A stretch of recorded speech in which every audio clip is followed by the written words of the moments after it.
Another great day for another great story. I have a little soft spot for this story because one of my big things in my own teaching when I'm in a classroom, one of my big things in my own life is learning, and believe me, I'm still learning it too, but learning that our failures are not something to look down on. They're not something to feel bad about ourselves with. And this story does such a great job of showing us that failures are okay. And a lot of times they're necessary to find success in our endeavors. So we are reading a great, great story today. It is called The Most Magnificent Thing. This is kind of what it looks like. And this is written and illustrated by Ashley Spires. So I hope you enjoy this story with me today. It is a truly great story. So let's get started. This is a regular girl and her best friend in the whole wide world. They do all kinds of things together. They race, they eat, they explore, they relax. And look who her best friend is. Her little puppy dog. She makes things, he unmakes things. One day, the girl has a wonderful idea. She is going to make the most magnificent thing.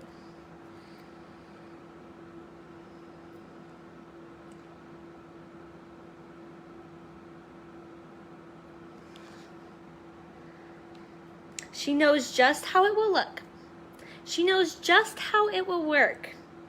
All she has to do is make it. And she makes things all the time. Easy peasy. She's like, this is going to be a breeze. I do this all the time. She's very confident in herself. First, she hires an assistant. Who is her assistant gonna be? It's her puppy dog.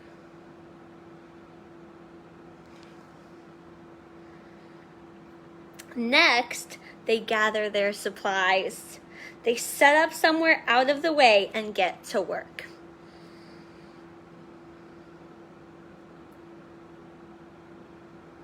Ooh.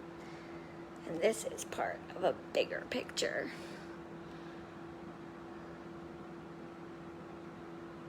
So they're set up right in front of some houses, it looks like, in a neighborhood.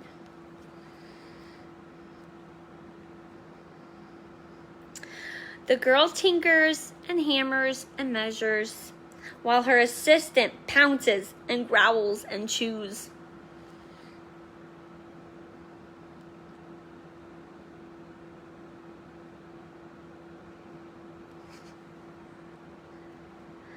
When she is finished, she steps back to admire her work. She walks around one side. Her assistant examines the other side. It doesn't look right. Her assistant picks it up and gives it a shake. It doesn't feel right either. They are shocked to discover that the thing isn't magnificent or good. It isn't even kind of, sort of okay. It is all wrong. The girl tosses it aside and gives it another go. So she has not created the most magnificent thing here.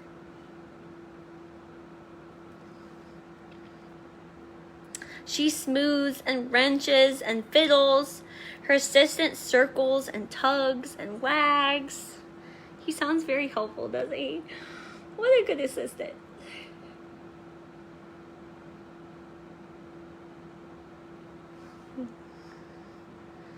When she is finished, she stands up and takes a long look at it. Her assistant gives it a nudge with his paw. The thing is still wrong. She decides to try again. She looking very happy. Remember, she started out so confident. How do you think she looks now? What is she feeling? The girl saws and glues and adjusts. She stands and examines and stares.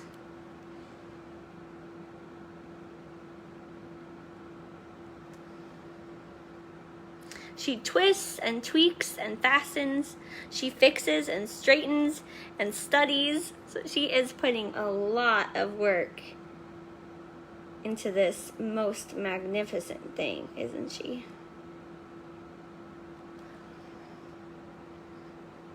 She tries all different ways to make it better. She makes it square, she makes it round, she gives it legs, she adds antenna.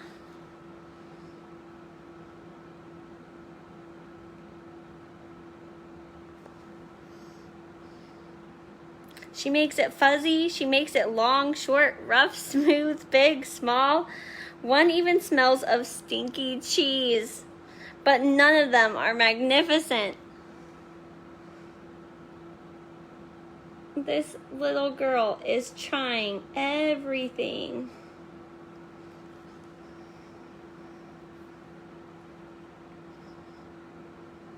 Her hard work attracts a few admirers, but they don't understand. They can't see the magnificent thing that she has in her mind. She gets mad. That can be a little frustrating, can't it, when we're trying to do something and it just isn't turning out how we want it to? It's a little frustrating. The angrier she gets, the faster she works. She smashes pieces into shapes. She jams parts together. She pummels the little bits in. Her hands feel too big to work, and her brain is too full of all the not right things.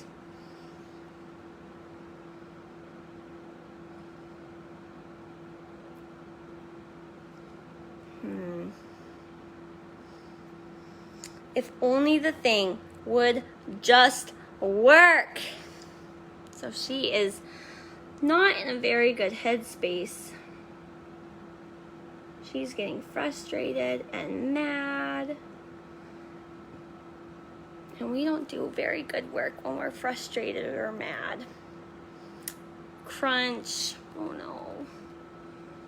Who has ever crunched their finger? Owie. Not good. The pain starts in her finger. It rushes up to her brain, and she explodes. It is not her finest moment.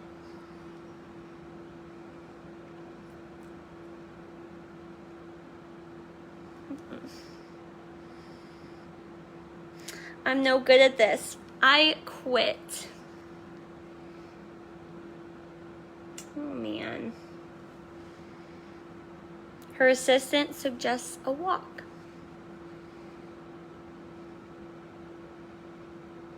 Maybe some space out of her situation will help her mind get in a better place. It's not much help at first, but before long she starts to feel different. Bit by bit, the mad gets pushed out of her head.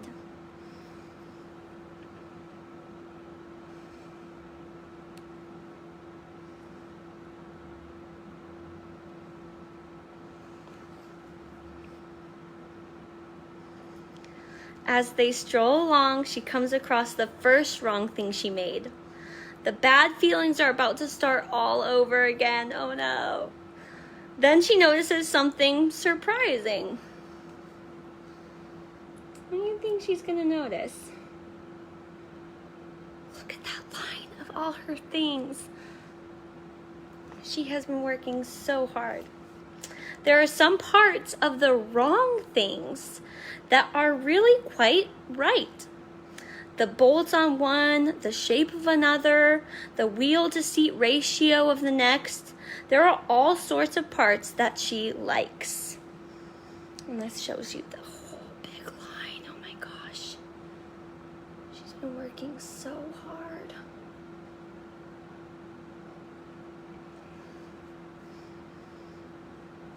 By the time she reaches the end of the trail, she finally knows how to make the most magnificent thing. She gets to work. She works carefully and slowly. tinkering, hammering, twisting, fiddling, gluing, painting. Her assistant makes sure there are no distractions. And these people are saying, this one's all wet. This will not stop leaking. This is the perfect thing to ward off bears. So she's getting some people looking at her most not so magnificent efforts, admiring her work. The afternoon fades into evening. Finally, she finishes. She alerts her assistant. And her assistant is looking so tired.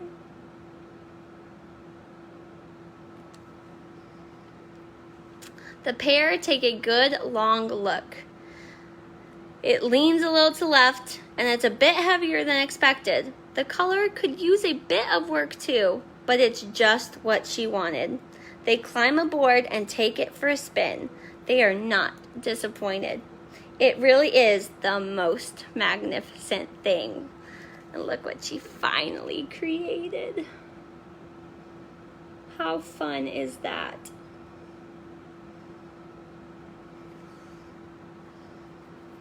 And that's the end. She finally got to where her mind had envisioned.